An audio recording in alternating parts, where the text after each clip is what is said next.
Alright guys, let's go over this review so that you guys know what you're doing for the test next week, okay? So, for your parallel lines and angles test, you guys have 3 tasks to accomplish. The first task is to find the slope of the lines that are parallel or perpendicular to a given line. So what I've supplied you with each question is a formula, okay? A linear equation. In those linear equations should be a slope and a y-intercept. So when we looked at this before, we saw these written as y equals mx plus b. Okay? So the number that is attached to your x, the number right in front of the x, no other symbols, that is your slope, or m. Okay? With these problems, that is your first step. Just identify what m is equal to, okay? And to figure out what m is equal to, just look in front of your x, okay? You do not need to include the x or anything else. All I need is, in this case, the number 4, okay? Once you figure out what your slope is in the original, look and see what they want. In this case, they want parallel, okay? For a parallel line, we want to keep the slope exactly the same, okay? So with this case, what we want to do is just make our slope equal to 4. And that's it, okay? Notice what the slope is. It's the number in front of x, and if it's parallel, just rewrite that number over again, okay? Now let's take a look at one that's perpendicular. Okay, so here again, y equals mx plus b. We want our m, and we want this whole thing in front of x, okay? So here, our original, let's put original, m is equal to negative 1/2, okay? Now, we've identified our slope. Now, let's see what they want. They want us to do perpendicular, okay? So now, we cannot use the original slope. What we need to use is the opposite reciprocal, okay? So, opposite reciprocal, opposite means to change the sign, and reciprocal means flip the fraction, okay? So in this case, we have negative 1/2, all right? We're going to change the sign to a positive, all right? And then we're going to flip it. So instead of 1/2, we're going to have 2/1, okay? Now, I don't have to write that positive symbol. I just put that there so you would know that I'm going from negative to positive. And I actually don't need to put this over 1 in here either. I can just write this as 2, okay? That's because every whole number you can write as over 1, okay? So if you do get a whole number and they want you to do the opposite reciprocal of it, make sure you write it as over 1, and then you treat it the exact same. So if we were going from 2 to negative 1/2, we're still flipping it and changing the sign. Okay? So that is your first task. If it's parallel, keep the slope exactly the same. If it's perpendicular, flip it and change the sign. Okay? So here is your second task. What I'm going to give you is this parallel lines with the transversal, and I want you guys to be able to figure out a example for vertical angles. Okay. A linear pair.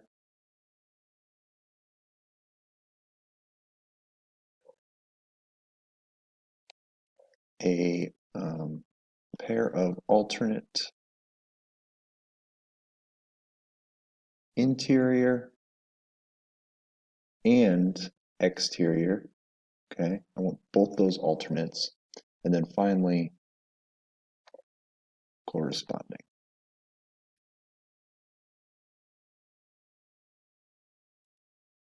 Okay. All right. I'd like you guys to be able to know what those 4 angles are. Okay. I would go into those with this example today. However, I don't want to give you guys all the answers and just have everyone give me the same pairs. Okay. If you need help understanding what these different things are, please go into our Google Classroom. And there are 2 videos already here for you. One that I made, okay, and one that I found for you guys.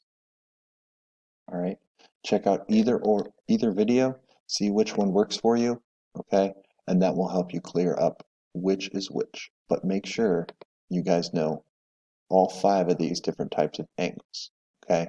Be able to find at least one pair for each one. All right, so that is task 2 that you guys will have to do. Finally, task 3 is finding a missing angle measure. Okay.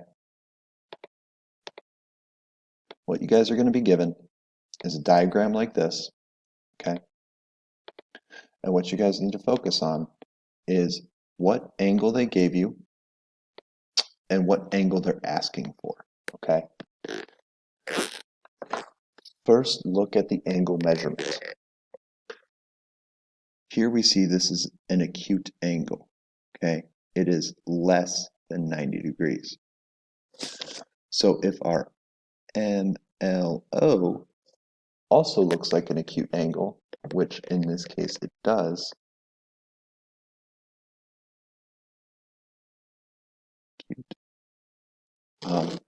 then if they match, we're going to keep our answer exactly the same. Okay, so angle MLO, well, I guess the measurement of angle MLO is equal to 42 degrees. And that's because every single acute angle on here is going to have the same measurement. Every single obtuse angle on here is going to have the same measurement. So if they give you an acute angle and they're asking for an acute angle, it's just going to be rewriting that exact same number. Okay. Now, if let's say they are different, okay, let's take a look at this one.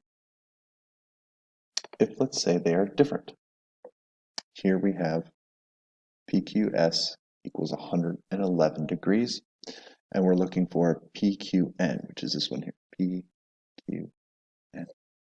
And we can see that 111 is greater than 90 degrees, so that's going to be obtuse. But we can see this angle here. Remember, this is what a 90-degree angle would look like. Acute would be my red line here, okay?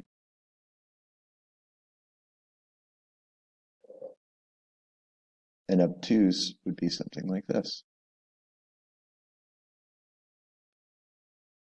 Okay, so you can see PQN, this is an acute angle. Okay, notice, different. They do not match anymore, okay? As soon as they don't match, to figure out what that angle is, you just take, let's write it out, PQN, just take 180 degrees and subtract whatever angle they give you. So in this case, it'd be what?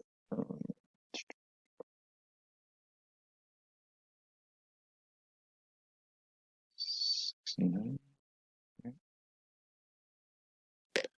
Okay. All right. So for task 3, just look and see what the angle measurement is. If it's acute and the angle they're looking for is acute, like in our first example, keep the numbers the same.